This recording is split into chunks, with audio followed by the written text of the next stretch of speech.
This is House Chat Podcast. Let's recap. First, the economy was booming and I wanted to be part of it. And then second was to, just travel. One big opportunity, which is to learn. Because technically they have a lot of good internet.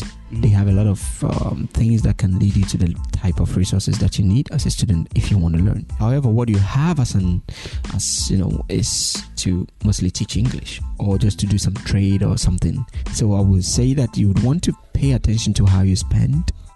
Hey, welcome back to the show. This is House Chat Podcast with me, Asida.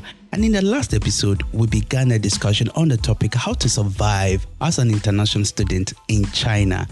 And with us doing the discussion is Adjei Adjapong. So let's join the discussion.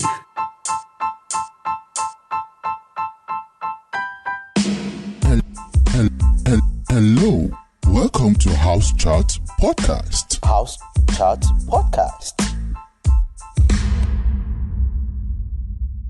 So when you're talking, a thought came to mind.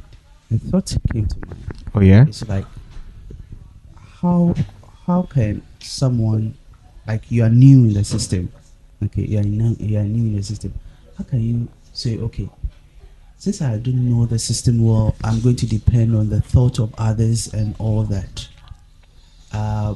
Like, I used to just say, okay, let me just live my life, I'll figure it out later. Or there is a proper way of going about it, maybe finding someone who can give you a good advice to start from the very beginning.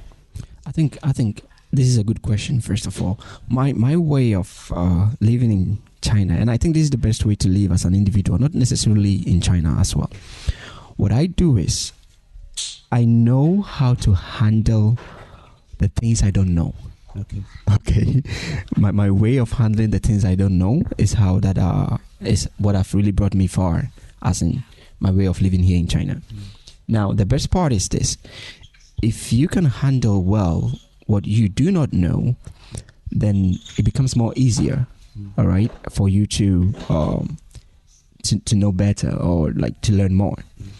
And there are only three ways of knowing this. It's either you experience it by yourself, that is, you put yourself there, do the try and error, and then you experience it, and then you learn from it, right? Or you read books, and then you get to know what you have to do and all this stuff, right? And the third part is that there are people that have done this before, that have, experienced this before, and they know how it should be done. All the errors that have been made, they have done it. All the things that you might face that is very difficult, they have done it. All right. So for these reasons, what I want to go for is the latter part, because I want to find that person that have done this before. Then I want to talk to them. I want to know what. Most importantly, when you meet these people, okay, maybe you might think of where to find them, but first let me talk about how to ask them the questions. And when you meet them, when you meet these people, you don't want to be the guy who's talking too much and, trying to show that you know something or something, regardless of what you know. But you want to be the guy that is curious.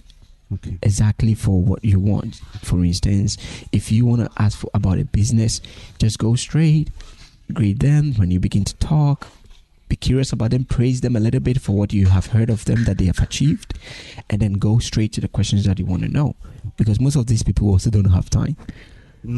Yeah, basically. So in summary, it is very important that you find a particular person that has experienced this before. All right. And then you have to know that this is the errors that may come out of it. This is the most important part. What can I make wrong with what I'm about to do now?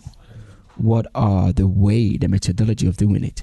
And what is the result that I should expect in this? Right? So if you know the way, if you know the results, if you know what to expect, then it becomes more and more easier of what you're doing. Yeah, so if you can hear some background noise, we have some visitors around, so don't worry. It's all part of it. So so as I mentioned earlier, we have here our brother Francis Adjapong, and we are discussing how to survive, or what is it to be an international student, and at the same time being in a country where you don't hail from. How do you survive? How do you survive? And we've learned that is it your priority. I mean, choose your priorities well. What kind of people are you going to associate with? Take your learning seriously, and also through that you get to be connected.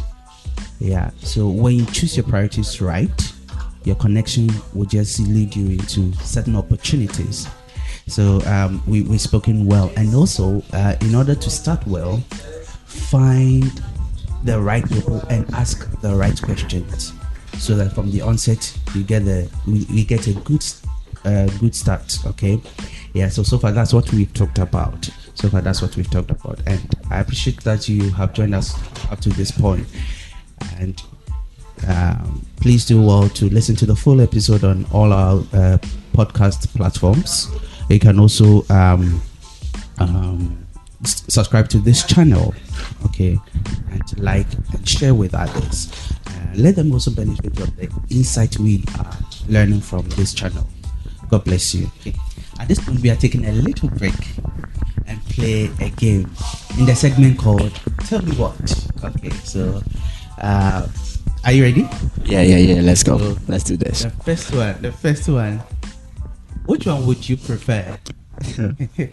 That sounds scary. Cook, or like to cook every day, or to buy from restaurant, or to order food every day? I prefer to cook. Yeah, I prefer to cook. Can I add to my answers? Sure. Okay, so I prefer to cook, and I also prefer to buy from outside. You know, this depends strongly on your time. If I have time between cooking and ordering, I will prefer to cook.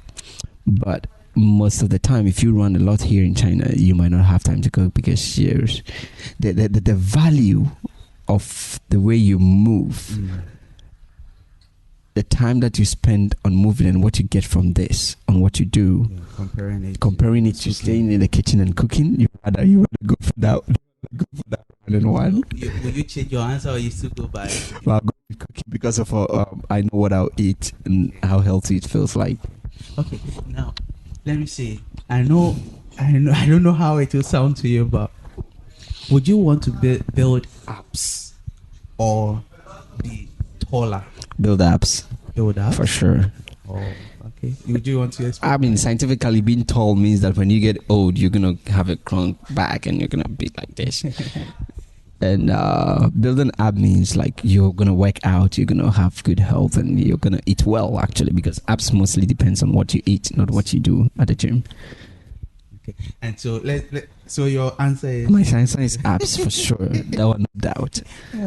So for those of us who are building one out on our just one on our stomach, we have to take. You have to take into consideration the consequences that may happen in the future. Yeah, that's interesting. And the last one is a bit. I don't know. It might come across as nasty, but it's okay. Just for fun. Let's see.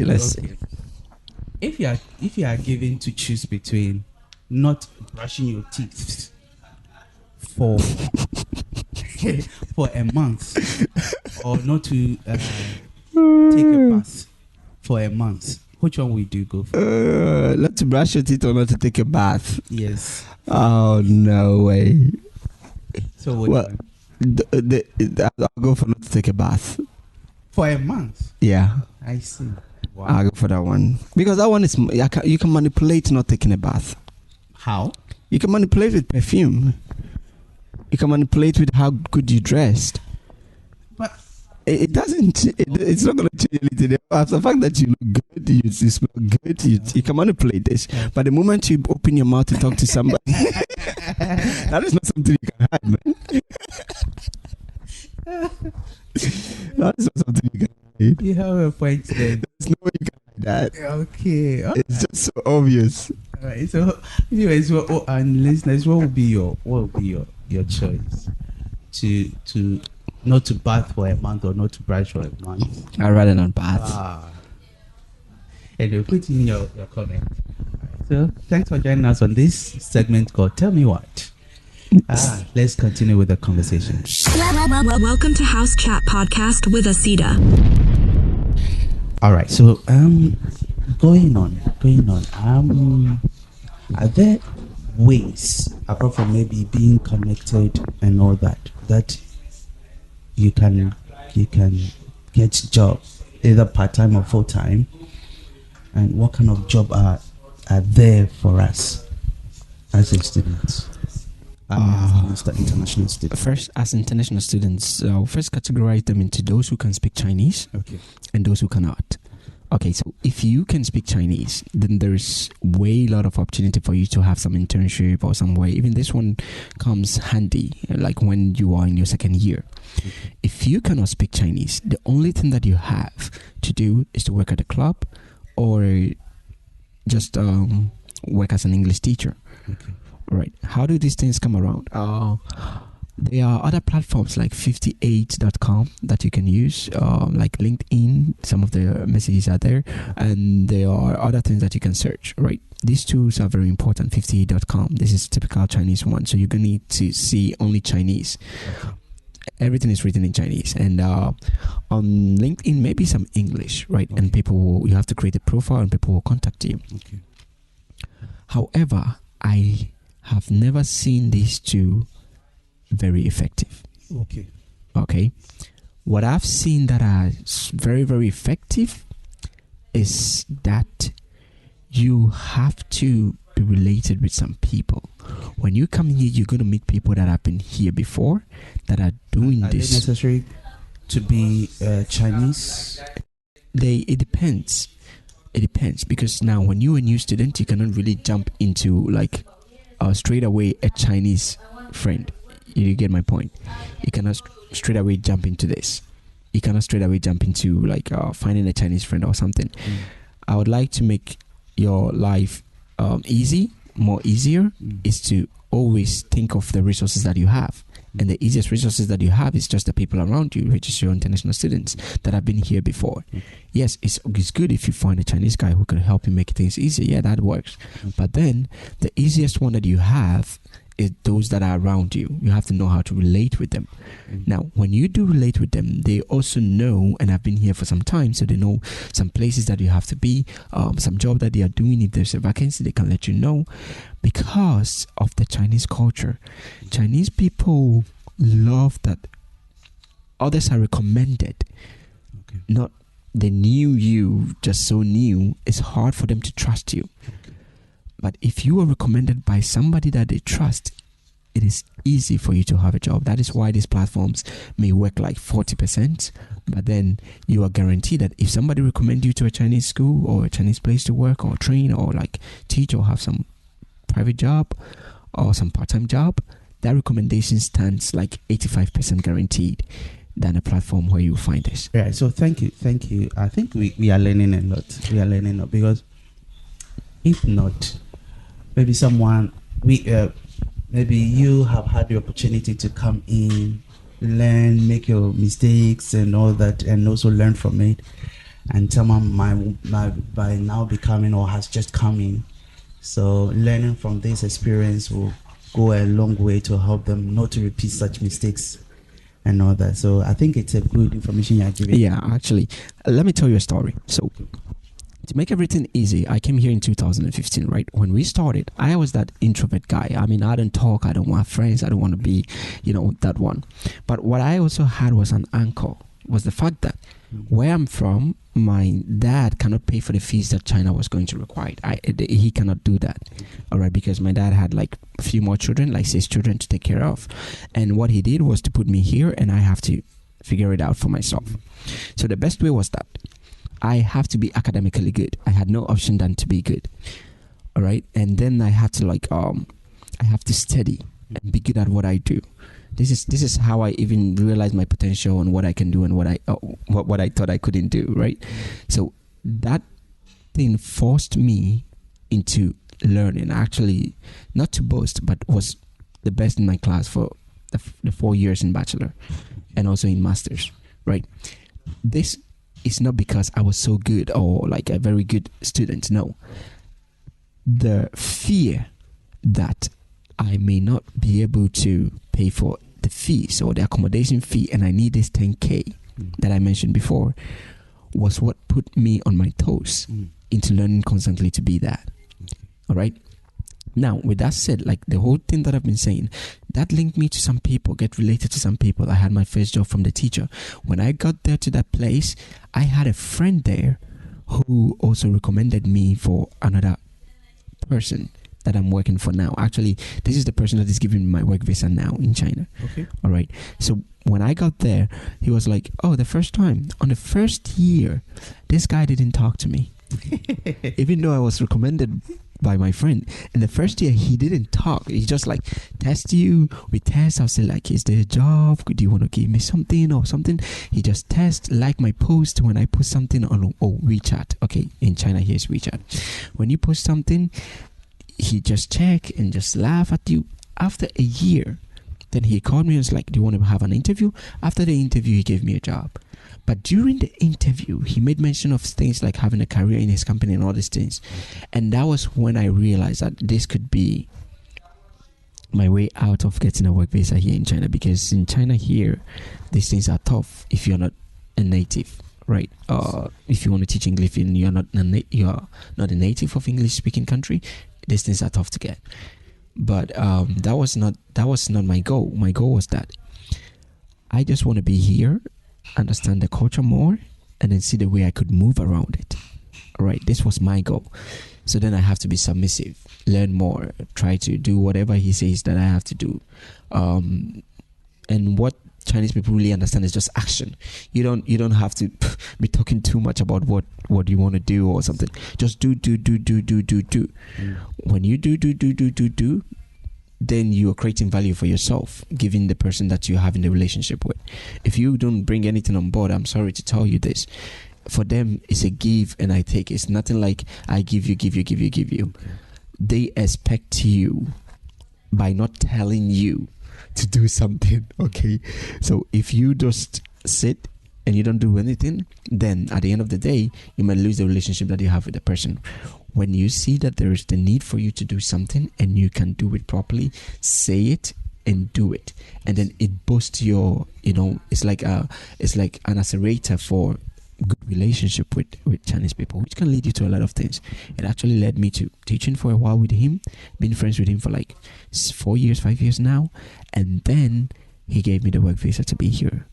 So this is, you see, what I've been saying from the beginning, as in when you start from what you do, the people that are around you. Somebody led me to that school. My academics led me to teaching in that particular school. That school led me to that person. And that person led me to the guy who gave me the job and the connections that I have now. So if I'm understanding, which means being in China, connection, it's a key thing. It is one of the most important things.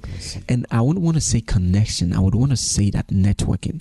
As in you have to know what you want, and this will come as knowing what you want. You have to know what you want first, and then you have to understand that this person stands a chance. Okay, this might sound selfish, but you have to know this, that this person stands a chance of making what my target is come true. Yes. All right. Now, if that person stands a chance, what can I, as an individual, or what I stand for, who I am, give so that he can give me what I want? Okay.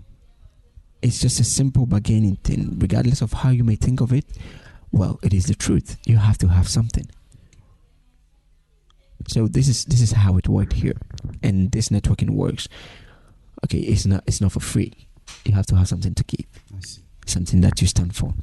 So something close to this. You see, as an international student, which means your culture might clash with their culture. Yes, a lot of times. Position yourself culturally to navigate your way through this place. Yeah, this is good. This is a good question. Actually, this is just a tip off. Okay, we the black people, if you want to come here, be ready for Snapchats, okay? Like people is gonna just take videos of you, take randomly. No offense, but randomly, just people are gonna just piss you off, okay? They're gonna take pictures. When you mentioned it, when I came here first and I saw that thing and I was complaining to one elderly person, I said, "You don't want the celebrity status?" Yo, you will be forced to be a celebrity. I'm telling you. Anywhere, right? Anywhere you find yourself, anywhere you stand. If there is a person that is there, they're gonna take a picture of you. You are going to be like, they're gonna point at you. Kids are just gonna point. For me, for kids, it's just curiosity and it's fine. But adults becomes a little bit annoying. But you want to, you want to deal with this. Yeah, this is the truth. It's a fact. You want to mentally be prepared for this. All right. So this was just a tip. But then back to your question. The culture differences. What I have seen is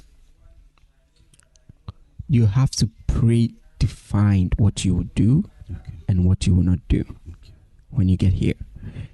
You have to predefine them. They are things that when people bring it up, it is not a room for discussion. This is your decision and that is it. Regardless of how you may say it, you will never do this. All right. So you want to be this predefined with certain things. Okay. For instance, you have to be predefined with your religion if you come here. Okay. You have to be very, very predefined with this. This is not because there are instances that I have been here, and as long as you be here, there are times that you're gonna feel like there are a lot of things that we were doing back home that religiously was not fit, because now you're going to see that when you do something, there is a result. You may lose the chance of praying because you think like when you do something more, you have a particular result, and so you lose that chance of like it's just going out there like we do back home and just praying before you start something. You start believing so much in yourself until that day when you crash. Okay, this is so this type of things have to be predefined. Okay, you have to predefine them. Now, the part of what you may not like about their culture, as in when, for instance, when a Chinese just want to talk to you, or when you do something they don't like, they just cut ties with you.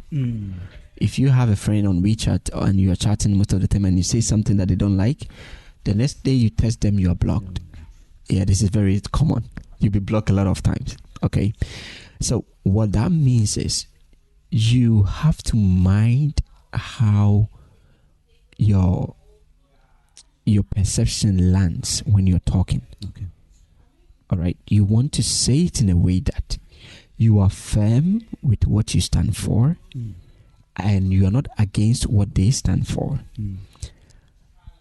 However, this is your opinion.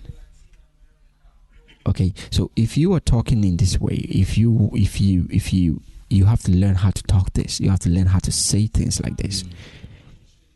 Be firm with who you are, what you stand for, and then let them feel like in the conversation that you are not against what they are, what they stand for, and who they are. Between these two dilemmas is how you want to put your conversation so that it lands well. You have to think about it this way. If not in this way, then you might lose yourself, because the majority carries the vote, and that human beings have the tendency of doing what the majority do. So you might lose that part of your culture. This is the biggest challenge that you may have. And on the other side, you may step down on some people's culture if you are not open-minded enough. Okay, so to be open-minded, give them the chance to be who they are, what they stand for, what is it that they are, and then be firm enough that you are, what you stand for, and what do you think you are. To be frank with you, this open-mindedness, like when I came here, I've learned a lot. Seriously, because like maybe, yes, it's true. I don't disrespect anyone's culture and what they do. Even if you disrespect it, it doesn't change anything. But the issue is, like, it forces you to like unlearn certain things and learn certain things. Yeah, that's so true. That's so true. Oh, I'll give you a perfect example. When I came to China, everybody that smokes back home, you're a bad guy. You're the worst person. Me, I personally had this in my mind. in Ghana, if you smoke, you are a bad guy. This is my thought. This is when I was coming from home.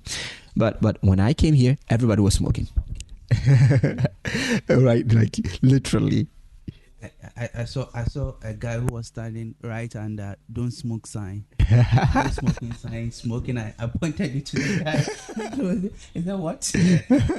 You open his arms like, so what? So what? Now what are you gonna do? What are you going to do? Yeah. So a lot of those perspectives. I mean, these are trivial things. These are not things that you have to like try to judge people on.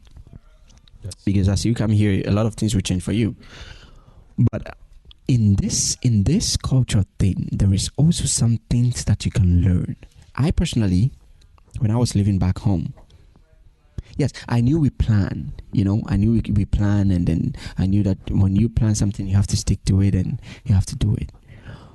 But the way Chinese people exercise action, oh my goodness. Okay.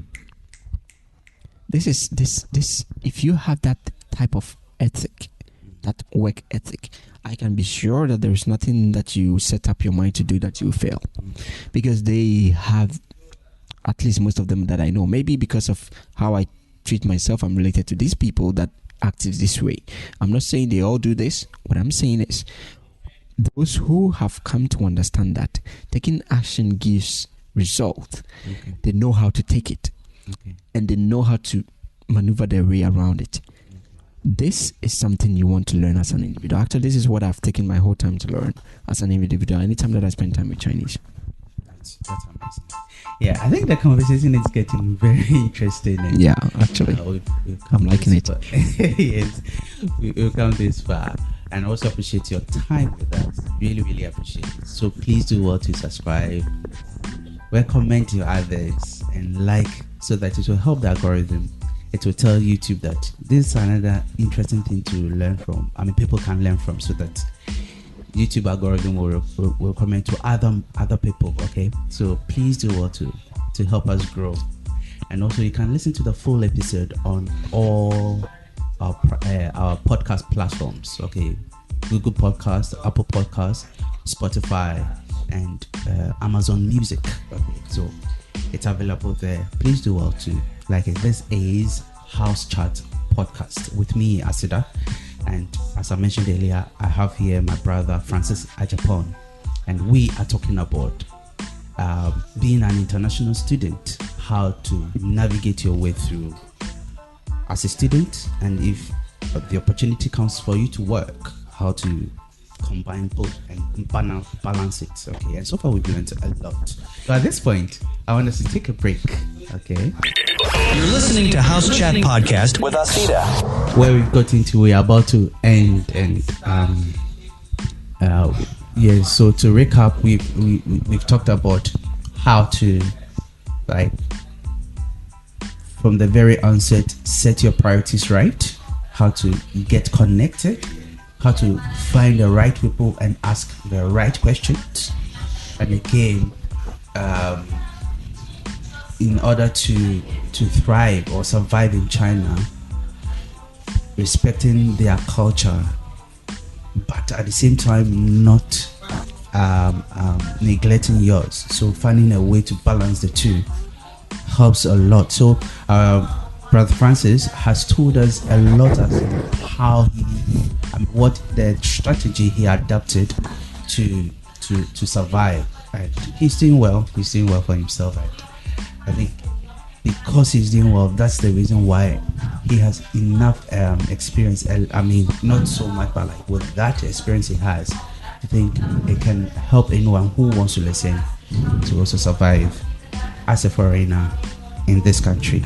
All right, so we want to go on and maybe just wrapping up. Yeah, just wrapping up.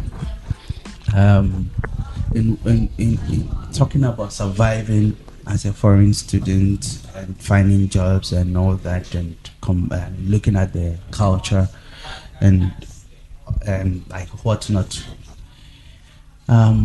is there something unique, okay, or unique in terms of surviving, looking at the challenges, especially because I know that there are a lot of people who have come in and have seen only challenges. Yes. And have not been able to survive at all. And at the same time, you talk to people and you say, "Oh, there are opportunities here. Yeah, just find a way of navigating your way around it." How do you surmount the challenges and to survive? First, China is a difficult place to live compared to any other place you might travel to. Okay, it's very difficult, but it is possible. Actually, not like it's possible. Okay, it is. What I did was, I didn't focus on any of those bad experiences or anything. I pay attention to people who were succeeding. It was just that simple. So if I see, for instance, few of them, there's like Mr. George, a patron for Nanjing. You see him, you see that he's good. Like, even though everything is difficult and stuff, he's just striving. Mr. Peter, that is very obvious in Nanjing also.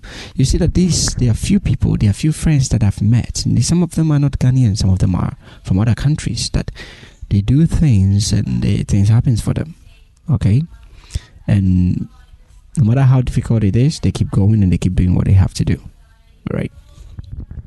So I think it takes resilience and optimism for you to be able to go through this. Above all, me as a Christian, is prayer and trusting in God. Maybe I don't know who is listening to me, but whatever faith you have in, this will give you hope to carry on when the difficult times comes. Because trust me, they are gonna come and they are gonna be very, very tough. To have that hope that there is a God that when you pray He listens and everything goes on well for you, will put you in the right mental state to make a plan and make a decision that you can follow through. Basically this. Wow, it's been amazing. Really, really, really amazing. I've enjoyed the conversation. Yeah, me too, actually. Yeah. And I know that at this point, whatever, but the conversation should go on. If you have any question, if you have any comments, put it in the comment section. Maybe I'll be here once again. Sure. I'm ready for your questions. Sure. When you put it there, you'll come back again and answer them. We'll do the follow-up. We'll surely do the follow-up. And I'll be there with you in the comment section.